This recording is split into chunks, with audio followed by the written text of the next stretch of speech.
Hi, everybody out there. I'm sorry, I don't know what you can see of that. It's probably not a lot. um, but I'm about to read this quotation, and we're both about to start talking about the importance of stories.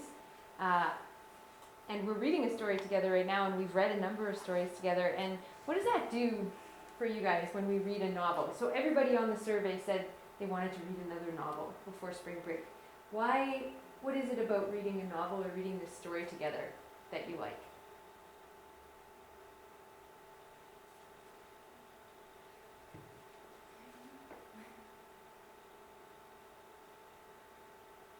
I feel like it relaxes me, and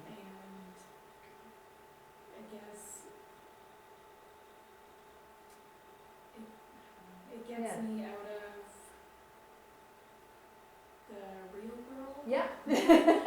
Yeah, for sure. Yeah, that's why I like doing it. It's something to look forward to. It almost feels like you can make this other world in your head, right? Exactly. Yeah, and so often like we're on our phones, right? And we're looking at all the real world stuff that's actually happening out there, and it can get kind of too much, right? So here's a chance to kind of get out of that world. Yeah. So anyways, I was saying here's one of my favorite authors. His name was Richard Wagamese. He used to be homeless. So he's First Nations, he's Ojibwe. When he was a child, he was taken from his family. It was called the 60s Scoop, where they took children, First Nations children from their families and put them in white homes. And he was part of that, or a victim of that. And when he grew up, he didn't know his culture, his family, his birth family. And he ended up on the streets. But guess where he liked to hang out? That's a rhetorical question, so I'll answer it for you. He liked to hang out in libraries. So guess what he did in the libraries? He read a lot, and he was able to turn his life around, and then he became an author. So he's a really celebrated author in Canada. He has passed away since, but this is him. And he says, "We are story, all of us. What comes to matter then is the creation of the best possible story we can while we're here. You, me, us together. When we can do that and we take time to share those stories with each other, we get bigger inside. We see each other. We recognize our kinship. We change the world one story at a time." So we are in the process of collecting our stories, our free writing, those things we've written, those things we're going to write going forward. So our lesson today, after we're done, we'll figure out where to put it in the portfolio. It'll go in there somewhere. But the importance right now is we're just focusing on stories. So to begin this discussion, I have a question for you guys. How did you experience stories as a child? And how is that different from the way children experience stories today? Does anybody have any thoughts on that? What were stories like for you as a child? How did you experience them? And how do you think that's different for kids today? So, especially you who have children, what do you think of that one? My dad used to tell me stories at bedtime. Yeah. Just like random ones that he made up. Yeah. Yeah. And I've actually passed that on to my kids. Okay. Where I tell them like made up stories. Yeah. Isn't that the best? Yeah. Yeah. I'm sure your kids look forward to that. I feel like it helps the kids use their imagination more. Yeah. Yeah. For sure. So your kids are still getting to experience that kind of traditional kind of storytelling. That's awesome. Person with the black hoodie. I don't want to make anyone feel like they're, because we're videoing that, I'm putting them on the spot. Anybody else want to, what are your thoughts? How did you experience stories as a kid, and how is that different for your child now?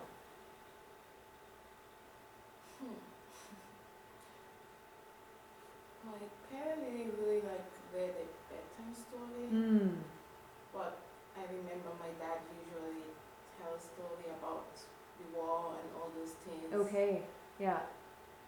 And now with Liana, I feel like I want to tell her more about the dad and about Sierra Leone and about Guinea-Bissau and all those stuff once in a while. So just sometimes she asks too much of questions that I'm like, okay, you're too small to know all these things.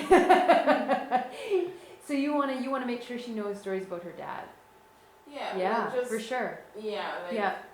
now she's growing up and she asks, when is daddy coming? When are we going back to Africa? Yeah. So just tell a little bit, we're not gonna go, I'm not gonna go with daddy and daddy love you and all those things. Yeah. Yeah. Yeah.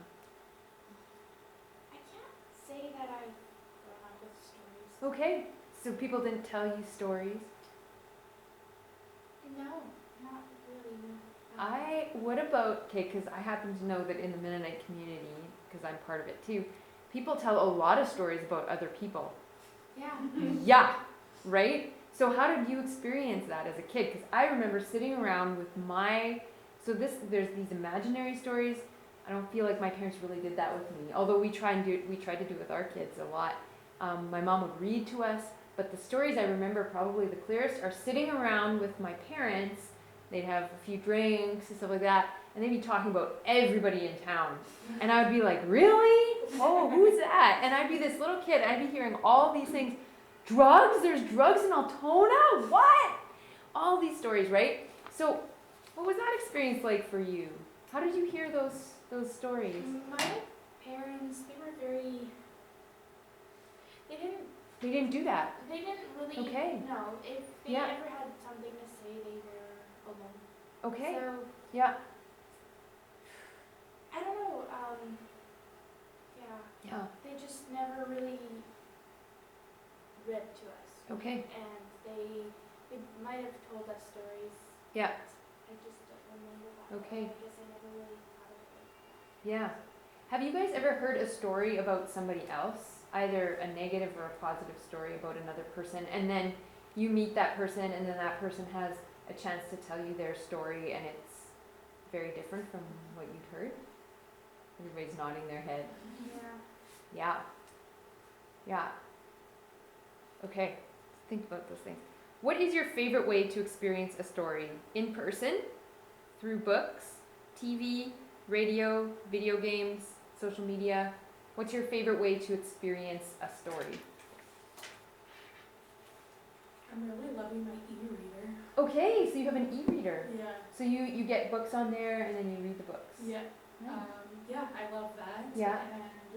And just hearing stories from people, Okay. Yeah. like real, Yeah. real stories. What about you guys? I would say about the same.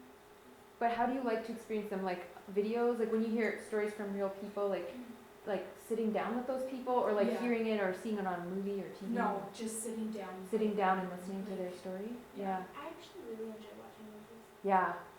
I like movies too. Okay, I like that too. Me too. Everything they said, I say that too. Yeah. No, I think movies, I think books. I love experiencing this story because you can kind of imagine it in your head, right? Yeah. Yeah. Okay. Last one. We need stories that are windows into new worlds as well as mirrors of our own worlds.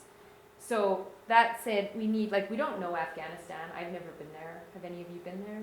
No. So we don't know what that's like, but if we can listen to like a fiction story about it, maybe we learn a little bit about that place, right? Same with slavery, same with all those things. But we also need stories where we feel like we are represented, that we know that story well. Do you guys think there are enough stories that mirror or reflect your cultural backgrounds or experiences? You feel there's enough? I haven't really read any novels about movies. Okay. Yeah. Okay, what about out there in social media? You think there's enough stories about Mennonites? Do you think there's incorrect stories or correct stories? Yeah. I think there's a lot of both. Okay. What about like being a single mom? Do you feel like there's enough stories out there that kind of like represent your experience with that? Or do you feel, or movies or other things on social media, or do you feel like, I think so. yeah, you feel like your perspective is heard? Yeah. Okay. All right. So what I'm going to do now, that's all for this video. I'm going to pause it.